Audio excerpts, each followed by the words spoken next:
think? Well, I don't think Hillary Clinton is particularly important anymore. But what the Democratic Party is important. It's important to have a strong opposition. And the Democratic Party now has a moment where it can go through a reformation. But it can only go through that reformation if it looks at the genuine reasons for the loss.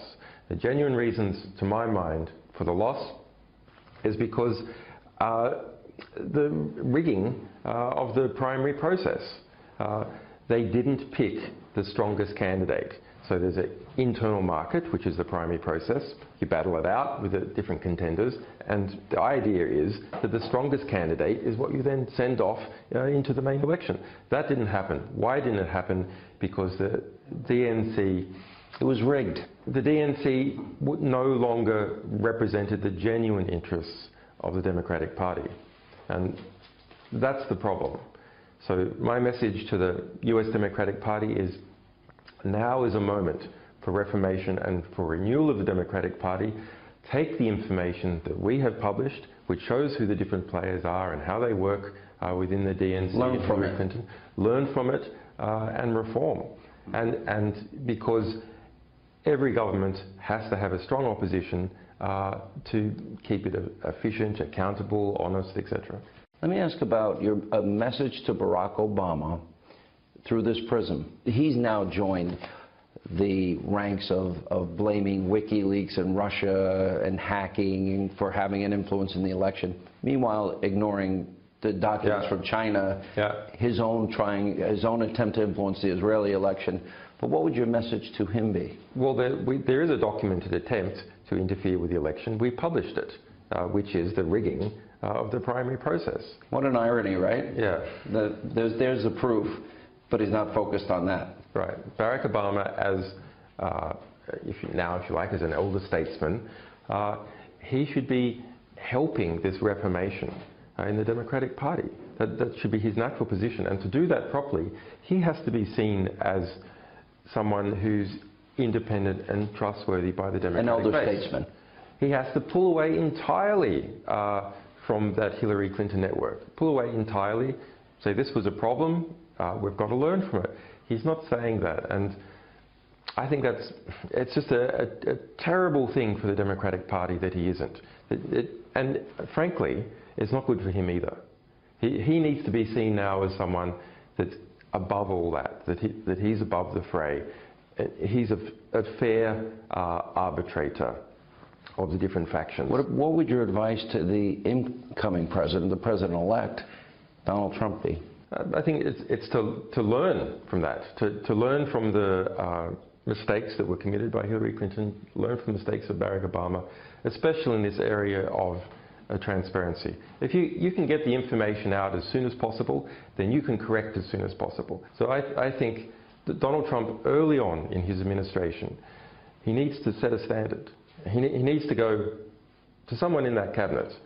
Okay, you're a friend, maybe even ally, but you did the wrong thing here by the American people, so you're fired. And that standard needs to be set early, that no one is immune to the and he can to betraying their role in he can be honest, transparent, and forthright without using the media too, which has been proven to be hostile. Well, I think that's a good thing. I think it's a good thing that he's seeing that he can go straight to the public and not have to massage the interests of media proprietors who have many different interests, or the journalistic class, which has other interests as well. Very few people in the media, and there was even one major national news organization that were willing to cover the depth of what WikiLeaks revealed, what these emails revealed, what were the contents in these emails. Now, I have, for example, a lot of the major headlines.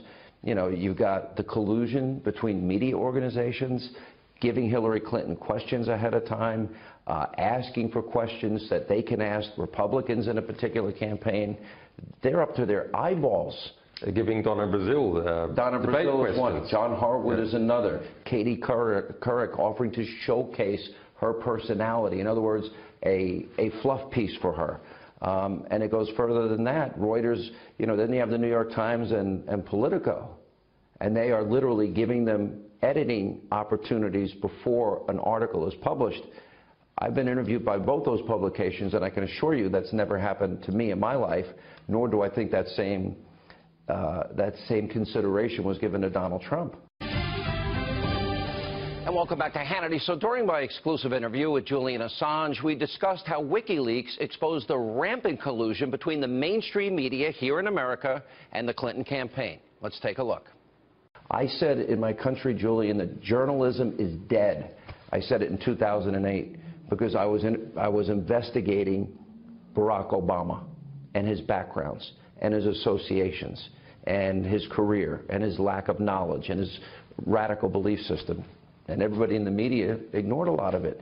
So my question to you then is, now knowing what WikiLeaks revealed about the Podesta emails, on Clinton corruption, on pay-to-play, on Bernie Sanders being cheated, all of this is revealed. Not a lot of it was covered. So what does that say to the American people about media coverage in America? Dishonest? It's very dishonest. Corrupt is interesting. It depends on your definition. If you look at what we published in the Podesta emails, if they're colluding with Hillary, that's not corrupt. It's an ethical corruption.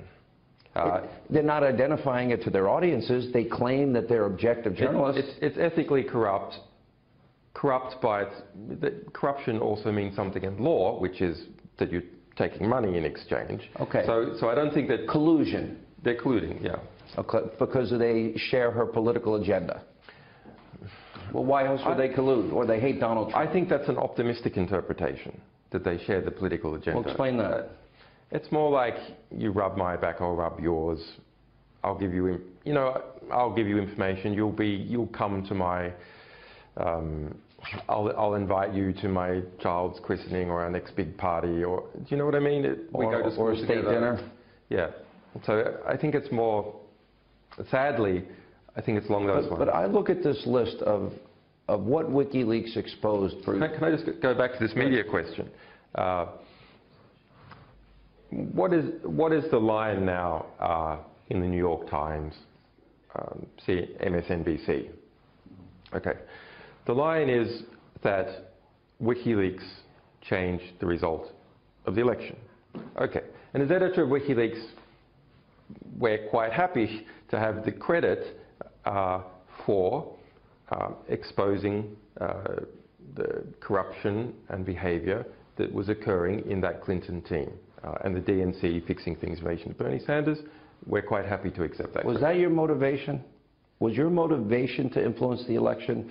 Or is your motivation, what is your motivation? Is it fidelity to truth? My motivation for maybe 20 years, but 10 years with WikiLeaks, has been to publish true information that is otherwise unsayable. So we're not in competition, if you like. You have no political agenda. That is a political agenda. We have no government corruption? It's not a party political agenda. It's a philosophical agenda. We believe that the best type of government comes from a government that is scrutinized by the people when they have true information about how government and major corporations, other power actors in society actually behave. Let me ask this. As a conservative, one of the things that shocked me about the revelations with WikiLeaks in this election cycle, it drove me crazy for years. The narrative that would be used by the Democrats about conservatives like myself as Republicans are racist, that they're sexist, that they're homophobic, that they're misogynistic, Islamophobic, xenophobic, all those lines are used. And what was fascinating, and not many people wanted to pay attention to it, and I think that's because of the media collusion, is they were exposed as using racial language, being anti-Semitic, homophobic, which led to, on the eve of the Democratic convention, Debbie Wasserman Schultz being fired.